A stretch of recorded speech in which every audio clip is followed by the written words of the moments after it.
এটা আজকে খাবো।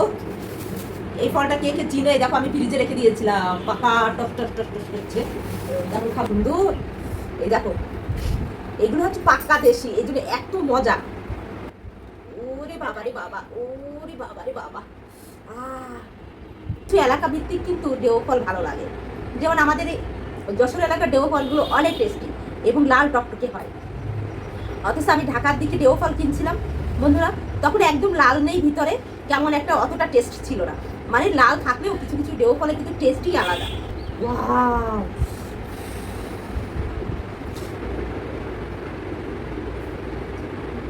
এইটা খাবো একদম পাকা। ওয়াও, দেশি ফল।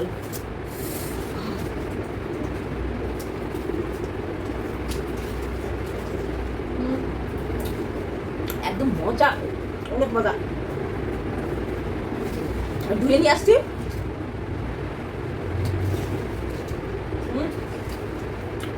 আমি জানি না আপনারা খেয়েছেন কিনা। ওয়াও দেখো,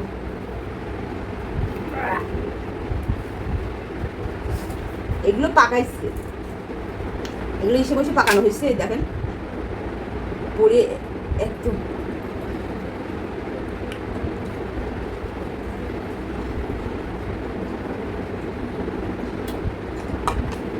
অনেকদিন পর খাইলাম, একদম শেষা। অসাধারণ, অনেকদিন পরে খাইছি এই ডেও ফল।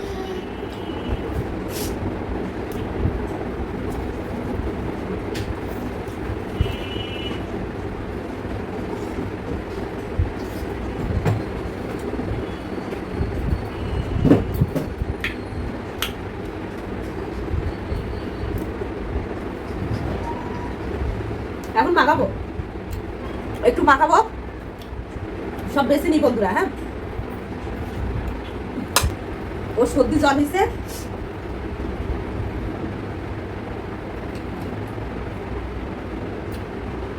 ওই ফার্স্টে খাইলো মজা। হ্যাঁ না, অনেক মজা। আমি একটু হালকা ভাবে এটা উঠাই ফেলাইয়ে এটা ভর্তা করবে। দেখো উঠে যাচ্ছে কিন্তু। হ্যাঁ,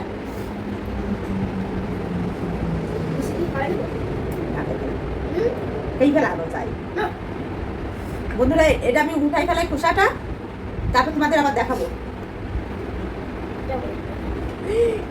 ময়লা আবার তো বেশি ফেলাইছি, একটা কিন্তু বেশি ফেলাইছি। দেখো আবার মেয়ে বলছে মুড়ি মজা, একটা কিন্তু এই যে বেশি ফেলাইছি, একটা এই যে হয়েছে, আরেকটা এই যে কাটবো।